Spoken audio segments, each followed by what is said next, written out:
Karena bener-bener this is a relationship antara mahasiswa PhD dan supervisor itu. Apalagi kalau misalnya kamu tuh pacaran kurang dari 3 tahun semua, hey ini tuh bakal jadi relationship terpanjang kamu.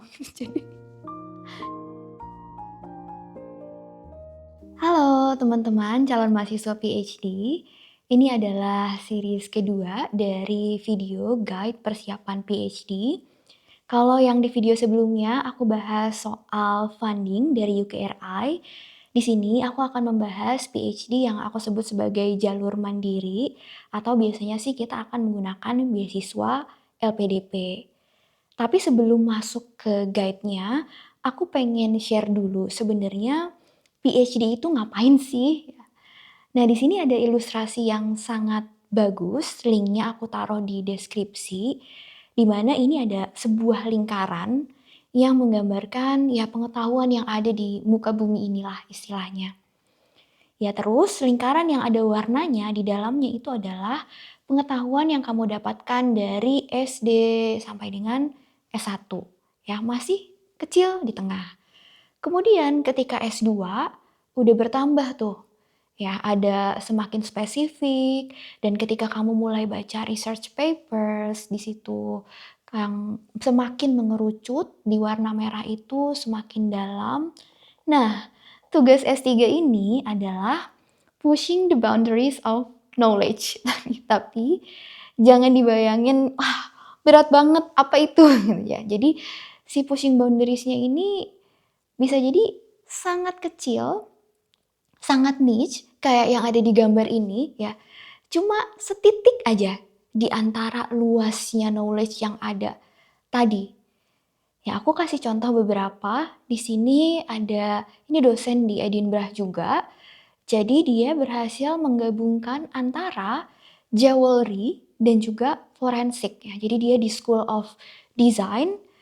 Nah, tapi dia merasa selama ini tuh ketika kita melakukan forensik, ada yang lupa. Itu kita nggak pernah lihat dari perhiasannya. Padahal misalnya dari kalau ada bencana atau kasus-kasus berat lainnya, ternyata jewelry ini bisa memberikan informasi yang sama bergunanya. Nah itu menarik kan? Sangat niche kan tadi.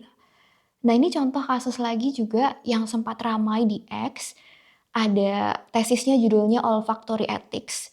Di situ dia mendapatkan cukup banyak backlash dari netizen kayak ini apa sih PhD kok kayak gini. Tapi sebenarnya kalau dilihat dia itu menganalisis sejarah gitu.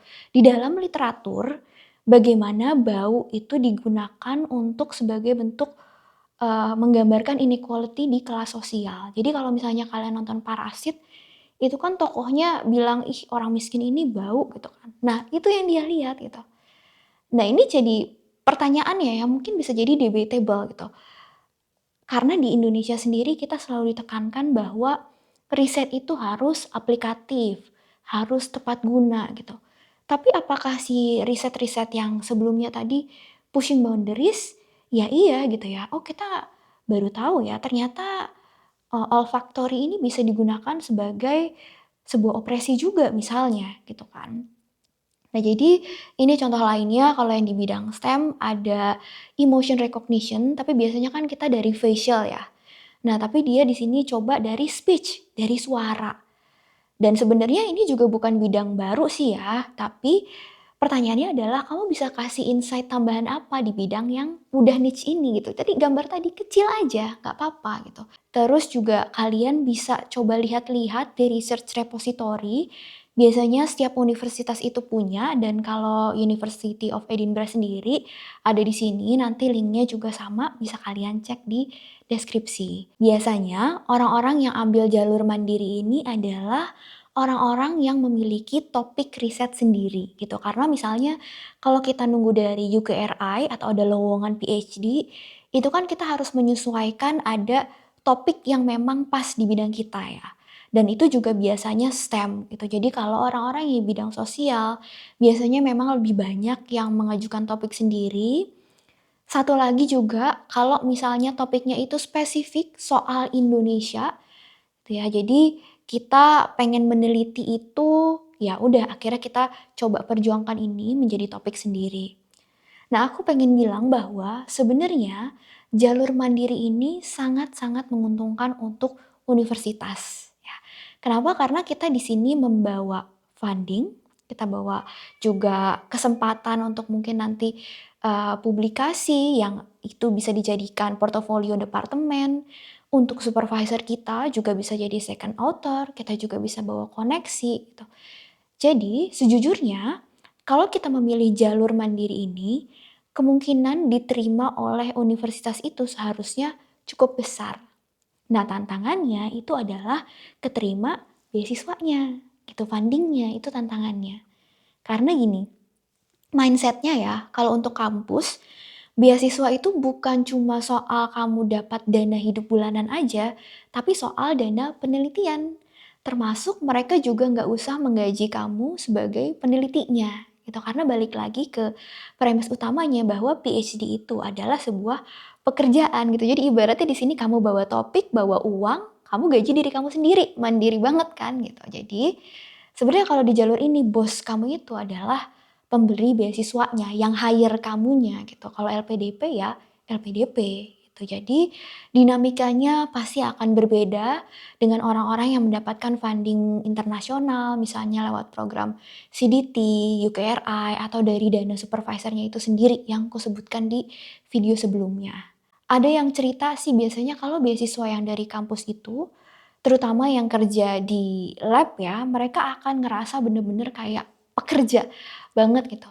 Kadang-kadang juga akan ngerasa lebih disetir karena sebenarnya kan ini topiknya supervisor kan gitu. Jadi ada juga beberapa yang sampai merasa kok kayaknya aku kayak dieksploitasi ya gitu. Aku nggak bilang ini di mana ya, tapi this is just something that happens gitu di akademia gitu. Dan ya it's nice to know aja sebagai consideration kita gitu. Cuma di satu sisi kalau kita bawa si jalur mandiri ini, proposal mandiri juga kadang loss gitu. Karena ya mungkin supervisor kita juga akhirnya nggak sebegitu ngertinya dan topiknya juga belum terbukti apakah akan works atau tidak gitu. Jadi ya memang keduanya ada plus minusnya masing-masing. Kemudian berapa lama waktu yang harus disiapkan? Kalau misalnya kamu sudah ada IELTS atau kamu cukup percaya diri dengan kemampuan IELTS kamu, 1-2 tahun itu mungkin cukup. Tapi kalau kamu belum, punya skor IELTS yang cukup, itu bisa 2 sampai 4 tahun. Jadi emang harus sabar banget ketika mau daftar PhD ini ya.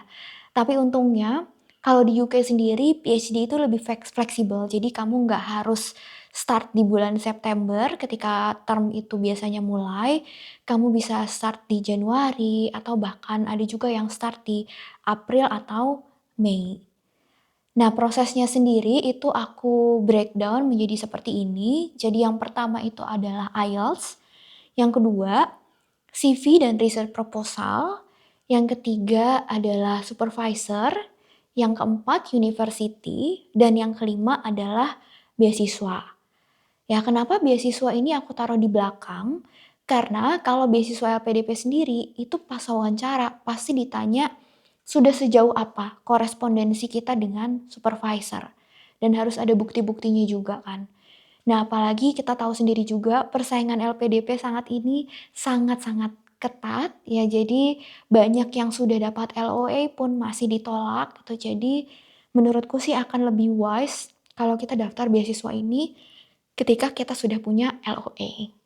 Ini statistikku sendiri sebagai gambaran ya. Jadi November Desember 2023 itu aku mulai email supervisor yang berarti di tahap ini aku sudah ada IELTS, CV dan riset proposal juga sudah siap. Nah, tapi percobaan pertama itu di Januari 2024 aku daftar ke University of Oxford dan juga University of Cambridge. Yang sayangnya tidak diterima. Nanti aku ceritakan juga kira-kira kenapanya. Untuk ke Oxbridge ini agak beda ya, karena di departemen yang kutuju ini malah, nggak dianjurkan untuk mengontak supervisor terlebih dahulu. Itu jadi kita langsung aja daftar universitas sebagaimana kita daftar master, dan ini uniknya juga ada periodenya tertentu, yaitu di Januari, jadi harus siap-siap nih di awal tahun. Dan biasanya kalau PhD itu kan all year round ya, tapi kalau ini cuma buka di satu window tertentu aja. Ya, terus di luar dari Oxbridge, aku juga menghubungi ke sekitar 12 supervisor. Dari 12 ini yang tertarik ada 5 di Edinburgh, KCL, Sydney, UNSW, dan juga TU Delft. Tapi yang sampai ke tahap daftar universitas itu cuma 2, di University of Edinburgh dan University of Sydney. Waktu itu pertimbangannya adalah untuk LOE, jadi aku pengen pas wawancara LPDP itu aku sudah punya LOE gitu. Nah, kalau misalnya aku daftar misalnya ke TU Delft itu supervisornya menyarankan untuk aku baru boleh daftar ke universitasnya kalau aku sudah dapat funding. Gitu. Jadi ini kan kayak chicken and egg situation ya. Gitu. Nah, aku memutuskan kayaknya aku butuh LOE, jadi aku pursue si Edinburgh dan juga Sydney ini. Jadi aku daftar di bulan Februari, kemudian aku dapat LOE di bulan Mei. Secara paralel, aku juga ikut gelombang 1 LPDP yang mulainya di Januari ini. Kemudian aku keterima LPDP di bulan Juni, Agustus persiapan keberangkatan. Sebenarnya aku bisa berangkat di September, tapi karena kerjaanku masih belum beres, aku berangkat di Januari 2025. Untuk IELTS, yang aman itu adalah nilainya 7,5 dan 7 di semua band. Kecuali kalau kamu targetnya Oxbridge, di situ biasanya mereka minta IELTS-nya 8 gitu. Jadi emang harus belajar lebih. Nah, yang menarik dari IELTS ini adalah ada kebijakan kalau kamu mendaftar S3 dalam kurun waktu kurang dari 5 tahun setelah kamu menyelesaikan S2, itu kamu bisa dapat waiver lah istilahnya gitu. Jadi kamu nggak perlu tes IELTS lagi gitu, yang ini sangat-sangat menghemat kan. Dan memang orang tuh suka protes juga gitu, kenapa sih kita harus berkali-kali membuktikan kemampuan bahasa Inggris kita gitu ya. Jadi ini salah satu pertimbangan juga untuk kamu supaya ketika ambil PhD kalau bisa jaraknya nggak terlalu jauh setelah kamu S2. Terus selanjutnya kita ke CV. Di sini yang penting kamu bikin aja bio 1 paragraf sesuai dengan ya background kamu dan juga research interest kamu di situ. Di CV ini kamu highlight-nya akademis ya, pasti nomor 1 akademis dibanding pekerjaan gitu.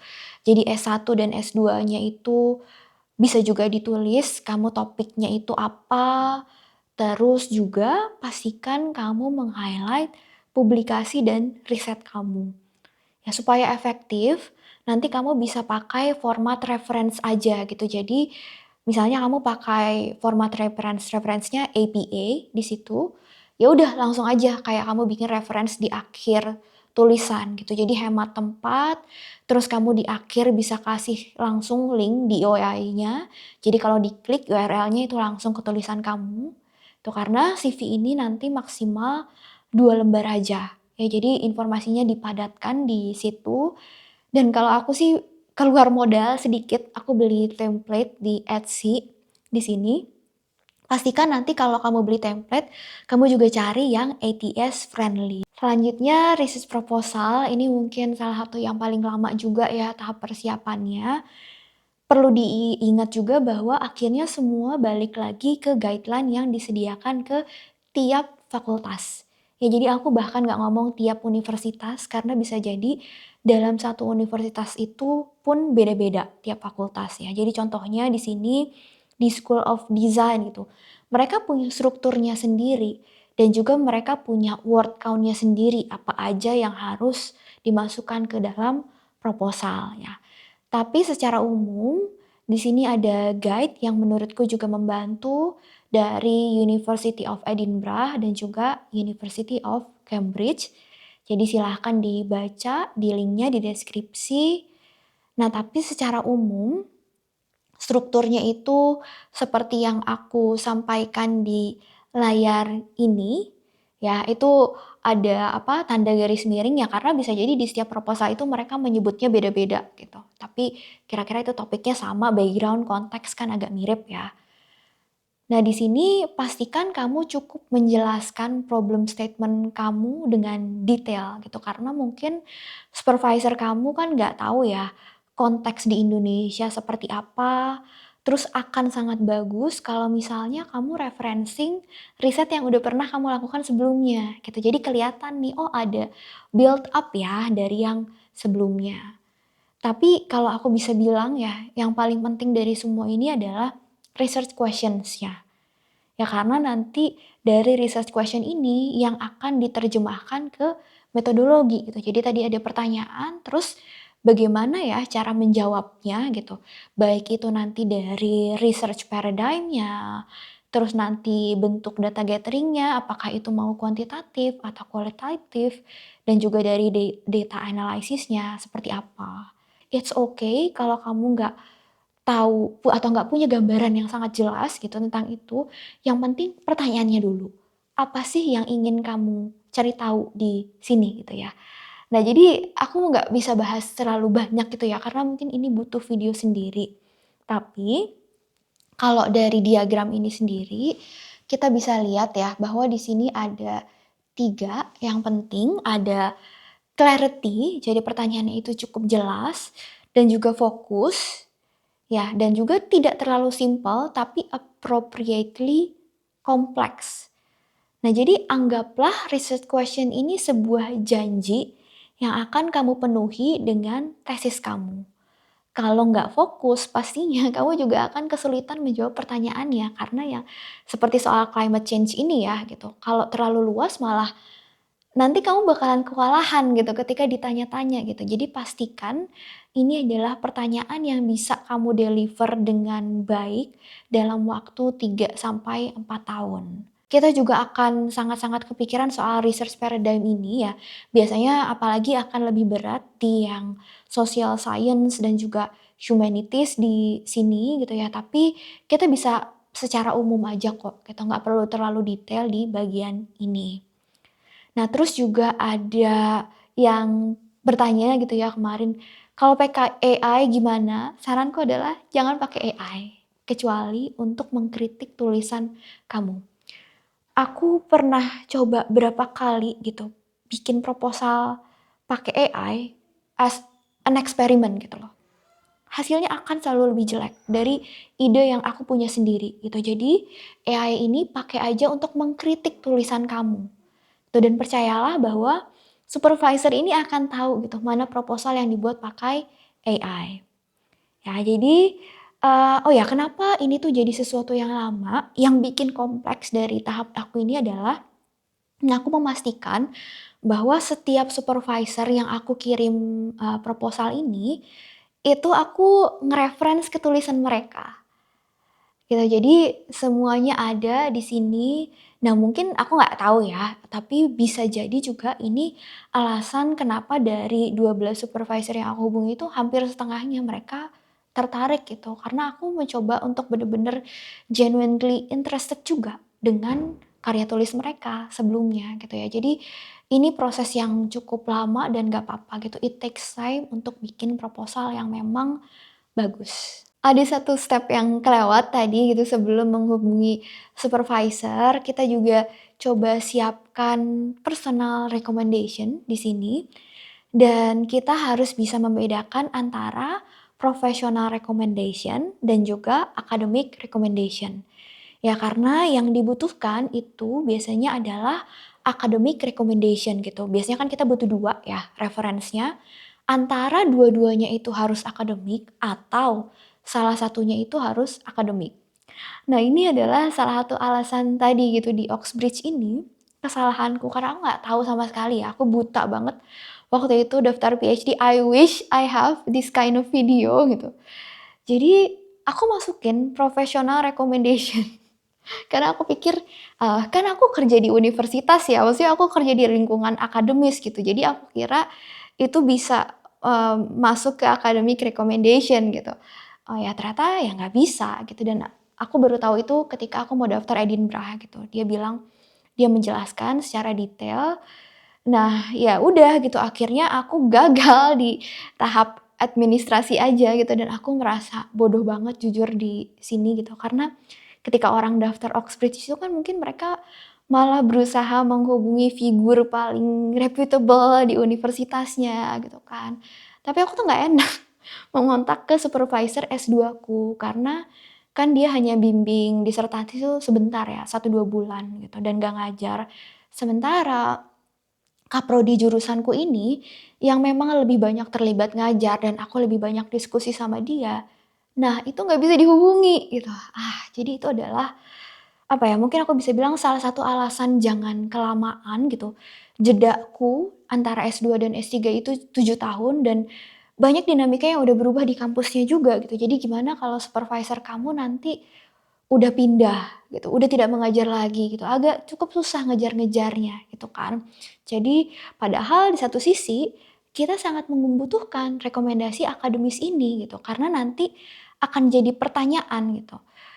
Kok si supervisor S2-nya nggak mau kasih rekomendasi ya? Padahal kan mungkin kadang-kadang bukan salah kita juga ya, mungkin nggak tahu kenapa nggak dibales aja gitu kan. Nah ya ini akhirnya jadi salah satu hal-hal administrasi yang mungkin kecil tapi bisa jadi batu sandungan lah ketika kita daftar PhD. Salah satu alasanku akhirnya cuma daftar ke Edinburgh dan Sydney itu juga karena ini gitu, surat rekomendasi ini bukan kayak di Indonesia ya, yang sudah menjadi rahasia umum. Kalau kita bikin surat rekomendasi itu kita yang bikin, ya kan. Kemudian si atasan-atasan ini tinggal tanda tangan aja. Tetapi kalau di sini biasanya ada email masuk ke supervisornya dan ya nanti dia akan menulis sendiri. Jadi kalau kamu daftar 5 universitas, ya berarti supervisor ini juga harus 5 kali nulis surat, 5 kali reply email ini gitu kan. Dan ya itu jadi balik lagi ke sedekat apa gitu atau sesantai apa dia gitu untuk memberikan rekomendasi ini gitu kan. Jadi kamu juga harus strategis dalam memilih universitas gitu ya, karena kalau misalnya supervisor ini udah nggak mau ngasih rekomendasi, menurutku itu salah satu dead end juga di dalam aplikasi PhD kita. Kemudian step selanjutnya mencari supervisors, saran utamaku adalah dibanding fokus ke jurusannya, fokus aja ke research cluster di setiap college gitu. Jadi kalau di Indonesia itu kan ada jurusan, tapi ada juga yang namanya kelompok keahlian atau kelompok keilmuan, itu disebutnya KK. Nah, kakak ini dikelompokkan berdasarkan research areanya ke arah mana gitu. Jadi bisa jadi dosennya ini dari beda-beda jurusan juga, tapi kalau risetnya ke arah ini, mereka ada di kelompok keilmuan yang sama. Ya karena nanti kalau PhD itu kita akan otomatis ngikut ke departemen primary supervisor kita. Jadi contohnya, temanku itu risetnya memang di bidang cuaca gitu, meteorologi. Tapi supervisornya itu di mathematics. Ya udah gitu, akhirnya dia jadi PhD in mathematics. Nah, contohnya di Edinburgh Future Institute itu kita ada research center dan ada juga research clusters ya. Kita coba ke research cluster dulu di sini. Jadi contohnya ada creativity, AI, and the human, ini tempatku. Ada juga critical data studies, ada juga digital cultural heritage. Nah, kalau diklik, kamu akan ketemu orang-orang yang ada di dalam research cluster tersebut. Nyampur sih memang gitu ya, ada PhD student-nya juga, tapi intinya di sini kita bisa lebih fokus gitu untuk nyari orang-orang yang karena susah banget jujur ya untuk menyortir banyaknya orang-orang yang ada. Ini supervisorku tuh siapa ya harusnya gitu. Contoh lainnya di EFI ini ada research centers, di sini ada Center for Technomoral Futures, ini tempatku juga. Terus ada Neuropolitics Research Lab, ada Regulation and Design Lab, itu ya sama kayak tadi, bisa diklik gitu ya. Kalau kamu buka di website jurusan gitu ya, misalnya ini aku kasih contoh di School of Informatics. Ini orangnya ada banyak banget, ini ada ratusan dan dengan interface yang seperti ini, kamu harus buka satu-satu namanya gitu. Jadi ini proses sortir yang sangat susah gitu ya. Jadi kamu bisa buka lagi lebih spesifik ke institut di situ, di mana di sini sudah dikelompokkan jadi 6 aja, ya kan, lebih detail. Atau kamu juga bisa buka di research area di sini, di mana sudah ada 19, tapi orang-orangnya itu udah terbagi gitu. Supervisorku sendiri di sini yang dari School Informatics itu ada di area Computing, Education, Ethics, dan Social Responsibility, dan juga Human Computer Interaction gitu. Jadi bisa double. Nah, di sini nanti bisa diklik sama itu jelas kan di situ ya, ada juga namanya, ada emailnya gitu, dan ini sangat memudahkan untuk kamu menyortir. Balik lagi ke mindset tadi ya, mindset bahwa kita itu bakal bawa funding loh ke sini, ke research group ini. Jadi itu tuh udah jadi poin plus banget gitu. Jadi tinggal masalah kecocokan tadi dengan area supervisornya. Ya nanti dari sini, coba kamu baca minimal 2 karya tulis dari calon supervisornya gitu. Jadi ini juga yang aku lakukan gitu, aku nggak hanya asal, ya yang penting aku kasih reference deh gitu si supervisor ini, nggak, aku bener-bener baca, jadi aku juga bener-bener tahu, oke, this is a match. Terus aku juga pengen menjawab beberapa pertanyaan terkait supervisor. Ya biasanya kita ada primary dan secondary ya, yang wajib banget kita hubungi itu adalah yang primary supervisor gitu ya, karena memang kita ada di tangan supervisor lah PhD ini. Nah secondary ini tapi bagus juga gitu, sebelum kita daftar universitas, kita hubungi dulu secondary supervisornya, just in case gitu kan, kita nggak mau ya aplikasi universitas kita gagal gara-gara secondary supervisornya menolak gitu kan, jadi kan nggak enak gitu. Jadi lebih baik kita pastikan juga. Terus supervisor ini menarik juga karena kita bisa punya dari berbagai college. Aku sendiri first supervisornya itu dari School of Design, tapi supervisor keduanya dari School of Informatics gitu, makanya aku ada di Design Informatics. Lebih menariknya lagi, reviewer untuk annual reviewku itu dari School of Political Science gitu, jadi backgroundnya public policy. Jadi campur-campur udah, tapi menarik, nanti kamu bisa dapat banyak banget insight yang berbeda. Tuh, jadi itu bisa dipertimbangkan juga. Terus ini biasanya juga agak baru nih informasinya, karena kalau di Indonesia kita tahu ya, dosen itu punya tridharma, di mana mereka wajib ngajar dan juga riset. Tapi kalau di luar, di sini juga ada research fellow namanya. Jadi memang orang-orang di sini, academics ini, di-hire purely sebagai researcher. Mereka nggak ngajar kelas, tapi mereka bisa ambil mahasiswa PhD. Gitu ya. Jadi kamu jangan jangan terpatok bahwa, oh aku harus cari supervisor yang dosen. Enggak. Justru kamu bisa cari yang researcher, dan mungkin malah sisi positifnya ya akhirnya karena dia fokus ke riset gitu, akhirnya dia juga bisa lebih banyak waktu untuk kamu gitu. Jadi ya sama tadi ada plus minusnya. Pertanyaan selanjutnya biasanya kita lebih baik pilih supervisor yang senior atau yang junior gitu. Jadi aku juga biasanya di awal pasti langsungnya pengen yang senior gitu kan, karena apa ya, kadang-kadang kita juga punya academic hero gitu. Ini orang-orang yang papernya selalu kita baca terus gitu. Pengen dong kenalan gitu ya. Tapi uh, ada plus minusnya juga sama kalau kita ambil supervisor senior. Kita harus siap kalau dia sibuk. Intinya itu. Kita harus siap dilepas, kita harus siap ditinggal, tapi memang betul koneksinya itu oke, terutama kalau kita mau lanjut berkarir di luar negeri gitu, jadi supervisor senior. Nah kalau yang junior mungkin belum sebanyak itu koneksinya gitu ya, tapi aku merasa jadi aku adalah mahasiswa pertama dari supervisorku gitu, jadi lucu aja sih kita sama-sama discovering sesuatu gitu. Tapi aku merasa benar-benar dilibatin di semua proyeknya, terus aku juga dijadikan co-author di paper yang sedang dibuat gitu. Dan secara personal gitu hubungannya juga jadi lebih enak gitu. Aku curhat masalah flat, aku curhat masalah ADHD gitu, aku dikasih list ini flat gitu, rent flat gitu. Ibaratnya aku pikir kayak kalau aku minta dicariin jodoh juga dicariin kayak supervisor kayak ini gitu.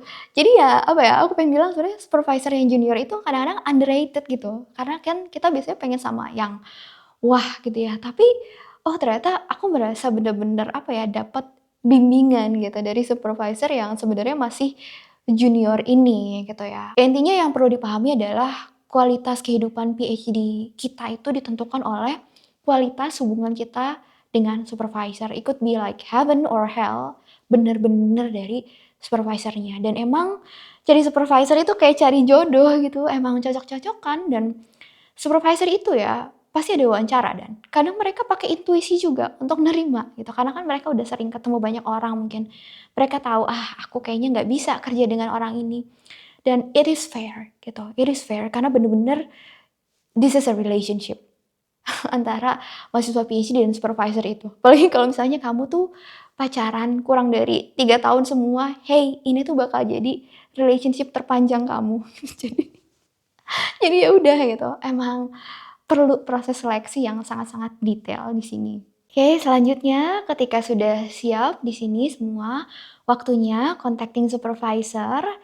Nah, yang aku sarankan di sini kamu emailnya dengan kurikulum vitae aja ya. Jadi CV aja di situ. Kemudian di body emailnya kamu bisa jelasin dalam satu sentence gitu ya, riset kamu itu apa. Jadi kalau kamu lihat ya di IMDb ketika kita jelasin sebuah movie, sebenarnya semua movie itu bisa it can be summarized in one sentence dan riset kamu juga seharusnya seperti itu. Tuh, judul kamu nggak usah terlalu khawatir karena aku pun sampai sekarang judulnya masih berubah-ubah gitu ya. Jadi di email itu nanti kamu sebutkan background kamu apa, dari mana, afiliasinya, topik risetnya, terus kenapa mengontak supervisor tersebut. Nah, sama jangan lupa juga sebutkan kamu mau start kapan gitu, karena kan biasanya mereka juga punya kuota ya gitu. Oh, kalau sampai bulan ini kuota PhD student-ku masih penuh gitu, tapi kalau rencanamu startnya di bulan ini, aku bisa ambil gitu. Jadi pastikan kamu sampaikan rencananya itu start kapan dan di akhir itu kamu sebutkan secara jelas kalau kamu interested untuk, having an online discussion gitu. Itu biar ada ininya aja sih, biar ada step selanjutnya gitu ya. Jadi, kenapa juga tadi aku sampaikan, nggak usah kirim proposal, apa ya, this will sound stupid gitu in the beginning karena kita ngerasa kita bukan siapa-siapa, tapi percayalah riset proposal itu adalah copyright kamu juga gitu. Jadi nggak perlu. Nah, itu juga sebenarnya prompting gitu, secara behavioral untuk kalau supervisor ini tertarik, mereka harus kirim email, "Aku mau lihat dong proposalnya," gitu. Nah, akhirnya terjadi komunikasi kan di situ. Jadi itu trik juga gitu. Jadi baru kamu kirim proposalnya. Nah, biasanya nanti dari situ baru ada tahap wawancara gitu ya. Nah, terus dalam mengirim email ini, jangan kirim email ke 2 supervisor di departemen yang sama, di universitas yang sama, ya, apalagi dalam waktu bersamaan gitu. Jadi dari list supervisor tadi gitu, misalnya nggak apa-apa di dalam batch satu ini, aku mau kirim email ke 5 supervisor secara bersamaan, tapi pastikan mereka semua ada di universitas yang berbeda, gitu ya. Jadi ini supaya untuk apa ya, untuk kesopanan aja gitu. Dan biasanya, mereka juga akan mem-forward gitu ke masing-masing departemen. Jadi akan bener-bener kelihatan gitu kalau kamu cuma copy paste aja akan ketahuan. Dalam kasusku sendiri di sini, awalnya itu aku email dulu ke direktur dari Center for Technomoral Future Study. Nah, kebetulan dia nggak bisa handle mahasiswa PhD. Nah, situ aku udah patah hati karena waktu S2 tuh ketika aku S2 kan aku kayak Dinbrah ya. Terus aku kayak, aku tahu aku bakal S3 di sini. Terus aku kayak, apakah intuisiku salah? Gitu. Tapi ternyata dengan baiknya, orang tersebut mem-forward, terus akhirnya, oh supervisorku ini, tertarik nih dan memang, dia baru apa ya, semacam lolos ada kualifikasi juga yang harus didapatkan ketika kamu boleh jadi supervisor gitu. Step selanjutnya itu adalah wawancara dan juga dengan revisi proposal ya. Jadi sebenarnya lebih ke pertanyaan lebih lanjut dan biasanya ini akan diarahkan untuk disesuaikan dengan expertise calon supervisornya. Jadi contohnya, kalau aku pilih di KCL, risetku itu akan berat di public policy-nya. Yang sebenarnya lebih sesuai dengan backgroundku di cultural policy.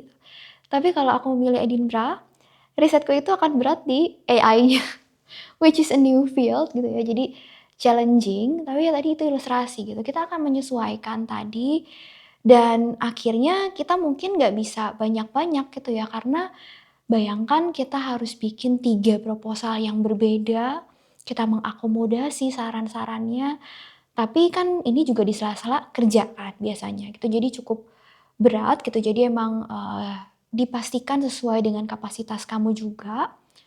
Nah, ketika daftar univ ini, kita diminta bukti korespondensi dan bahwa supervisor tersebut sudah setuju untuk supervisi kita. Biasanya sih ini kita print out aja email dalam bentuk PDF, terus kita attach di aplikasinya. Nah, selama belum ada pertanyaan ini, berarti kita belum bisa daftar universitas gitu. Nah, makanya itu tadi, kita harus selalu mengakomodasi sarannya. Kalau aku misalnya termasuk yang prosesnya cukup cepat gitu, sekali wawancara udah langsung daftar univ. Tapi tidak menutup kemungkinan juga gitu, ada juga teman-temanku yang wawancaranya itu sampai berkali-kali, revisi proposalnya itu berkali-kali. Jadi memang perjalanan PhD setiap orang itu akan berbeda-beda tuh ya. Jadi prepare for the worst aja. Terus soal email tadi, kalau 2 minggu nggak dibalas itu abaikan aja, percayalah itu emailmu sudah tenggelam. Anggap aja, ya itu waktunya kamu untuk mengontak supervisor yang lain. Kalau sudah masuk tahap university application, ini sebenarnya sama aja kayak master ya, di mana syarat utamanya itu tadi adalah proposal dan biasanya juga diminta writing sample antara 2.000 sampai 3.000 kata. Ya, jadi ini kasih aja tulisan kalian yang paling menggambarkan, kemampuan kalian, skills kalian. Ya biasanya sih, paling gampang mungkin bisa pakai disertasi S2 yang di-cut ya. Kemudian juga ada personal statement. Intinya dari personal statement ini kan cuma 2 gitu, why you and why us gitu. Is there a match? Kan sebenarnya gitu aja kan, di situ jadi cobalah kamu sampaikan juga kenapa universitas ini akhirnya bisa mengakomodasi riset kamu. Aku mau sharing sedikit juga pengalamanku. Jadi aku merasa agak susah ketika S2 aku di UK dan apply universitas di Australia untuk S3 gitu. Karena apa ya, dianggapnya kayak ini cuma setahun dan dianggap minim elemen riset gitu. Jadi kayak kamu harus meyakinkan sedemikian rupa, biasanya sih dari nilai kamu yang bagus, nilai disertasinya juga harus bagus gitu. Terus untuk scholarship di sini aku fokusnya ke LPDP, ya pastinya sudah banyak video lain ya yang menjelaskan soal cara pendaftarannya. Tapi yang penting untuk PhD ini adalah pastikan bahwa di sini ada syarat minimal IPK S2 kamu adalah 3,25. Nah, ini syarat yang bikin mentok ke beberapa orang gitu sebenarnya gitu. Karena kalau kamu lulus dengan pass atau merit ya, tergantung hasil penyetaraan dari Dikti, itu bisa jadi penyetaraannya IPK-nya itu kurang dari 3,25. Sehingga ya sayang sekali gitu kamu tidak bisa mendaftar beasiswa LPDP. Di syarat yang terbaru juga diminta sudah ada bukti korespondensi dengan supervisor. Ya ini wajar sih ya karena dulu pas wawancara pun itu yang memang benar-benar ditanyakan. Jadi saranku ketika wawancara nanti kamu siapkan aja satu folder di sini yang isinya itu berbagai macam bukti lah. Apakah itu soal publikasi, tadi bukti korespondensi dengan supervisor dan juga yang lainnya di situ. Nah kemudian link ke Google Drive-nya ini misalnya bisa kamu taruh di chat pas wawancara gitu. Jadi nanti pewawancara bisa sambil lihat-lihat gitu. Apalagi kalau kamu butuh portofolio misalnya gitu, taruh aja linknya. Ini nggak apa-apa, ini tidak menyalahi aturan ya. Dan aku tuh termasuk yang daftar LPDP tanpa LOE gitu karena meskipun sudah dapat supervisor tadi, tapi untuk menunggu keputusan diterima LOE-nya dari Edinburgh itu sekitar 3 bulan ketika sejak aku daftar gitu ya. Jadi sebenarnya akan sangat menghemat energi banget kalau misalnya sudah ada LOE, karena di situ kamu nggak perlu ikut tes bakat skolastik yang katanya dari pengalaman orang yang udah pernah ikut berbagai tes, ini adalah tes yang levelnya paling susah ya. Mungkin level Mensa kayaknya, meskipun Mensa tesnya nggak begitu ya, tapi Kalau kita lihat gitu sebenarnya passing grade-nya itu reasonable gitu. Jadi aku inget banget pas aku kasih tahu kalau aku lolos TBS, bapakku itu bilang gini, "Kok rendah sekali passing grade-nya?" Ini susah gitu ya. Jadi ya meskipun susah tadi sebenarnya sebenarnya LPDP itu nggak ngejar yang nilainya sangat-sangat tinggi tadi gitu. Yang penting reasonable dan aku kira emang mereka ngelihat kayaknya kegigihan aja sih untuk kamu bisa menyelesaikan soal-soal yang emang nggak seharusnya bisa diselesaikan dalam waktu segitu. Oke, sekarang kita masuk ke Q&A. Jadi aku pernah dapat pertanyaan yang menarik banget yaitu kenapa PhD tuh lama sih? Dan jujur ya, di awal tuh aku sempet mikir gitu juga gitu. Ini tuh pikiran orang-orang yang kayak langsung gas aja gitu kan. Nah, ini berguna nih untuk kamu bikin timeline karena setahun pertama itu fokus ke literatur review dan benerin proposal. Terus aku pun sempat mikir, apa iya tahun pertama itu aja yang dilakuin gitu, kok kayaknya nggak produktif ya gitu. Setelah aku menjalani, aku baru sadar gitu bahwa banyak banget why yang harus dijawab gitu, banyak banget kenapanya. Kalau S1 dan S2 itu kan cukup singkat ya, yang penting ada background-nya gini, kita langsung aja ambil data. Tapi kalau S3 ini kita tuh bener-bener di-challenge terus gitu, sampai ke akar-akarnya. Jadi ibaratnya kita mau masak nih ya, pertanyaannya itu bahkan bukan soal proteinnya gitu, kita ditanyanya nanti, kenapa pakai olive oil? Kenapa nggak diganti sunflower oil aja? Gimana kalau diganti gitu? Oh, terus kenapa digoreng ya? Kenapa nggak dipanggang? Yang lebih ekstrim lagi, kenapa kita harus masak ini? Kenapa nggak masak yang lain aja gitu? Nah, bisa dibayangin gitu, gatel kan? Padahal kita tuh udah pakai apron gitu, udah siap semua bahan-bahan gitu. Pengen langsung masak aja gitu, tapi oh ternyata PhD tuh gitu. Kita di-challenge untuk apa ya, ada banyak proses refleksinya tadi gitu dan memang jujur ini salah satu tahapan yang sering bikin stres gitu di tahun pertama ini gitu ya. Jadi ketika kita bener-bener ditanya terus gitu. Ya, jadi itu yang harus dilalui di tahun pertama. Nah, kemudian tahun berikutnya, tahun kedua itu ambil data, dan di tahun ketiga itu kita baru mengolah data-data tadi gitu ya. Dan oh akhirnya aku baru sadar gitu, oh 3 tahun itu cepet ya ternyata. Tapi kalau lebih wise-nya dalam menjawab pertanyaan ini ya sebenarnya everything good takes time. Itu sih, itu juga yang aku pelajari sekarang untuk kita sampai ke PhD level tadi itu memang harus pelan-pelan banget, mesti sabar. Aku tuh melihat semua ini kayak sedang menyusun puzzle yang aku juga nggak tahu akhirnya itu kayak gimana gitu ya. Jadi kalau kita ngomongin tadi soal pushing boundaries tadi, bahkan mungkin kamu nggak akan tahu boundaries itu apa sampai kamu submit tesis kamu. Itu sampai tahun pertama dan ketiga itu bener-bener proses discovering yang lama gitu ya. Jadi wajar banget tahun pertama itu ngeraba-laba, apalagi ketika masih bikin proposal gitu, wajar banget gitu. Nanti makin lama itu makin klik gitu. Dan akhirnya pas di tahun pertama nih ya, kita udah selesai annual review pertama, kita belum sampai menguasai risetnya sih gitu. Tapi akhirnya kita satu step ahead, kita menguasai tadi, kenapa harus digoreng olive oil? Aku bisa jawab itu dengan percaya diri gitu. Ya jadi itu sih kira-kira prosesnya dan memang ada juga kok kasus-kasus orang yang diluluskan tapi dengan MPhil, jadi Master of Philosophy karena dianggap tidak layak untuk lanjut PhD. Pertanyaan selanjutnya, kalau misalnya langsung S3 setelah S2 itu gimana sih gitu ya? Sebenarnya ini akan sangat memudahkan dari sisi administrasi tadi ya kan, kita balik tadi ke IELTS-nya nggak perlu, supervisornya masih ingat sama kita, terus juga malah besar sekali kemungkinan untuk lanjut di supervisor S2 gitu. Banyak juga kok case-nya di sini yang S3-nya sama dengan supervisor S2 gitu.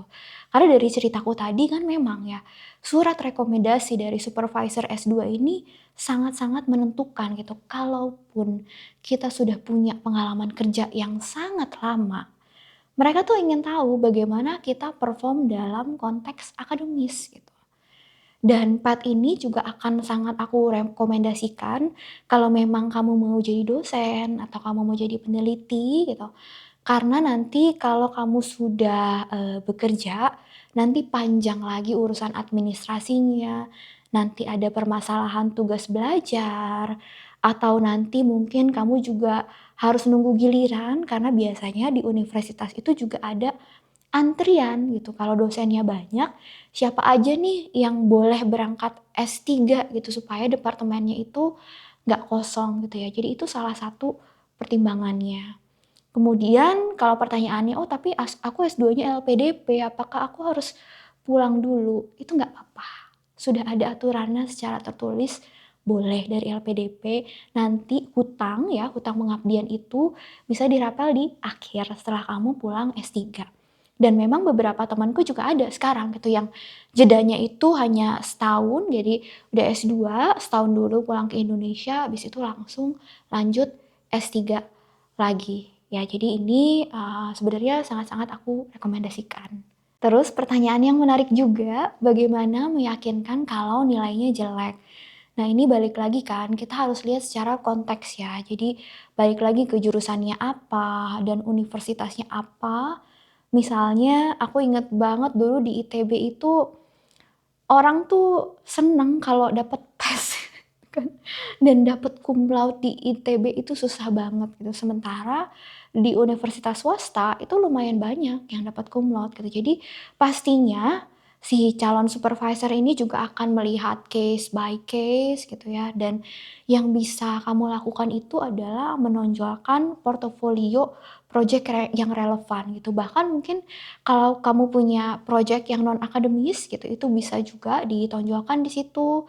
Kamu pernah menang lomba misalnya, atau kamu pernah ikut hackathon, bikin project sesuatu, atau ya kamu bisa bikin section award sendiri gitu di CV-nya. Tapi kalau aku bisa bilang sebenarnya, kalau S3 ini akan bener-bener sangat bergantung ke proposal dan personal statement-nya. Jadi kalau proposal kamu bagus dan memang sesuai dengan uh, riset dari supervisor ini, dan asalkan kamu memenuhi basic skills-nya aja yang dibutuhkan gitu ya, misalnya kan ada researcher yang memang harus menguasai aplikasi tertentu gitu. Asalkan kamu bisa itu, ya sebenarnya kalau proposal kamu bagus, kemungkinan diterima itu cukup besar kok, gitu ya. Dan malah aku mau ngajak untuk dibalikin lagi gitu pertanyaannya. Jeleknya kenapa? Kesulitankah dengan bidangnya? Atau malah kesulitankah dengan dunia akademis gitu ya? Karena tidak semua orang yang pintar itu juga mereka akan excel di dunia akademis gitu. Ada juga orang-orang yang pintar tapi mereka lebih bagus ketika mereka di dunia kerja, and that's okay gitu ya. Jadi, oh, apakah kamu yakin gitu kalau misalnya kamu mau di-push lagi dengan PhD ini, dengan kesulitan yang tentunya berkali-kali lipat juga gitu ya. Jadi akhirnya dibalikin lagi ke soal kesiapan kamu. Kemudian pertanyaan yang relatable sekali, bagaimana kalau misalnya kita nggak banyak publikasi gitu ya, misalnya juga salah satunya kalau kita nyebrang dari industri. Nah, aku pengen jujur bahwa aku juga tidak punya banyak publikasi ketika aku daftar PhD ini. Karena ketika aku jadi dosen, itu aku ada di jurusan yang baru, sehingga fokus utamaku itu adalah membuat materi kuliah, dan itu sangat-sangat demanding sih, membuat materi kuliah 16 minggu, ya kan. Jadi, kamu jangan membayangkan aku sebagai mahasiswa PhD yang super keren, yang udah banyak publikasi Scopusnya, nggak sama sekali. Aku baru mulai juga di sini gitu ya, uang dari mana juga, publikasi Scopus pas jadi dosen gitu. Ya tapi aku sempat dapat hibah penelitian dan juga ada penelitian yang sedang ongoing tapi belum dipublikasikan. Jadi itu yang aku highlight di CV-ku. gitu ya. Minimal banget kamu pasti punya riset S1 dan juga riset S2 kan, gitu. Nah, jadi memang hal yang sangat aku sarankan, hal pertama yang harus kamu lakukan setelah lulus S2 itu adalah publish. Publish disertasi kamu dimanapun itu, di jurnal nasional pun nggak apa-apa, yang penting dipublish itu it's better dan itu nggak kemana-mana atau dipublish di blog aja gitu ya. Jadi itu yang harus kamu lakukan. Terus nanti untuk apa ya, supaya kita bisa ada isinya nih, bisa juga highlight project yang relevan gitu. Karena misalnya ya di industri itu kadang kita nggak dipublikasikan aja gitu, but we still do some sort of research ya kan. Jadi tidak secara formal aja, misalnya kita bisa menulis soal mengembangkan produk tertentu, atau misalnya bahkan bagus banget kalau misalnya kita punya paten ya kan, hal-hal seperti itu tuh bisa highlight gitu kan. Nah, tapi aku juga pengen ada, ya udah dibalikin lagi juga ke kitanya gitu pertanyaannya. Oh, aku siap nggak ya? Atau aku tunda dulu ya 1-2 tahun sambil nabung nulis paper gitu ya. Karena pastinya akan lebih gampang untuk meyakinkan terutama tadi pemberi beasiswa tadi ya, untuk bisa memberikan dana ke kita gitu. Karena untuk supervisor tadi, daya tawar kita itu sebenarnya sudah cukup besar dan yang dikejar-kejar publikasi itu tuh sebenarnya budaya yang sangat-sangat Indonesia. Kalau di sini supervisor itu ngerti banget gitu bahwa ya S3 itu kamu sedang training jadi researcher gitu. Jadi ketika kamu sedang S3, kamu tidak publikasi apapun saat S3, itu bahkan mereka akan anggap ya wajar-wajar aja. Karena you're in training. Terus ada lagi yang bertanya, aku tuh harus PhD nggak ya? Cara taunya gimana gitu. Memang kita harus memahami juga bahwa PhD itu bukan untuk semua orang, jujur. PhD itu untuk yang benar-benar suka riset dan aku ngelihat, aku observasi gitu ya dari teman-temanku di sini, traits yang aku lihat di sini adalah pertama, mereka harus punya curiosity, mereka penasaran, pengen discovering something, dan yang kedua, mereka passionate banget di bidangnya. Jadi itu akan jadi sesuatu yang menyenangkan gitu. Dan ini sesuatu yang tidak menyenangkan gitu, kebenaran yang tidak menyenangkan, tapi jangan PhD kalau niat kamu itu adalah untuk menaikkan gaji kamu nanti gitu. Karena kalau pada kenyataannya di sini di Indonesia, pengalaman kerja itu jauh lebih penting gitu. Kalau kalau kamu PhD gaji kamu nggak akan naik secara signifikan ya. Dan nggak semua bidang itu butuh PhD juga gitu. Contohnya S2 di Edinburgh ini banyak banget yang dari ITB. Tapi S3 yang dari ITB itu paling cuma 1-2 orang. Nah ini menunjukkan apa sih? Menunjukkan bahwa di bidang engineering, apalagi kalau kamu kerja di Indonesia, memang nggak sepenting itu S3 gitu ya. Jadi kita perlu bedakan dulu tadi ya konteks di Indonesia dan di luar. Nah kebalikannya kalau di luar malah akan banyak banget opportunity yang muncul kalau kamu punya gelar S3 atau sedang S3. Termasuk juga berbagai jenis funding atau fellowship gitu. Karena kalau di sini researcher itu nggak harus di universitas, tapi company pun banyak cari yang sedang S3. Salah satu yang aku tahu gitu, misalnya di Anthropic, dia tuh nyari S3, dia buka fellowship gitu ya untuk orang-orang yang lagi S3, mereka kasih funding, riset tambahan, dan itu jumlahnya gede banget, $10.000. Nah, closingnya aku pengen bilang bahwa PhD itu harus datang dari motivasi internal dibanding motivasi eksternal. Karena aku nggak pengen sugarcoating juga ya bahwa PhD itu memang berat banget. Jadi di video yang soal unworthiness itu pun aku sempat cerita sedikit. Aku tuh bahkan bingung, kok bisa ya aku diterima PhD, aku ngerasa nggak pantas, nggak layak, aku ngerasa belum siap gitu. Akan banyak banget impostor syndrome di situ. Jujur, awal-awal itu ketika aku baca jurnal tuh aku bener-bener pengen nangis karena aku nggak ngerti. Itu dan ya udah itu sesuatu yang harus kamu jalani, tapi at the end of the day gitu dengan pelan-pelan tadi berjalan aja gitu, aku bisa melihat bahwa wow it's a lovely place to be dengan segala perjuangan dan pengorbanannya, karena aku merasa bertumbuh banget sebagai seorang individu. Gak hanya sebagai researcher aja ya, tapi dalam sistem berpikirku aja gitu. Sistem berpikirku juga benar-benar menjadi lebih apa ya, aku bilangnya clarity gitu. Lebih banyak clarity di situ gitu ya. Dan aku pribadi sih, aku tuh masih penasaran sejujurnya. Aku masih pengen banget ke Oxford karena itu salah satu universitas impianku. Sampai aku tuh berpikir, apa aku daftar lagi ya tahun ini? Tapi siapa yang mau bayar tuition fee-nya? Tapi ya udah mungkin nanti aku bisa cari postdoc opportunity di sana setelah PhD baru habis itu pulang. Ya itu kira-kira ya, semoga bisa memberi gambaran gitu secara umum PhD itu seperti apa, nggak cuma dari cara daftarnya aja gitu, tapi sebenarnya PhD itu seperti apa sih gitu ya. Dan silahkan share ke teman-teman kalian yang mau S3 atau ke grup-grup lainnya, karena jumlah dokter di Indonesia itu hanya 0,2% aja loh gitu, dan kita butuh lebih banyak lagi dokter di Indonesia.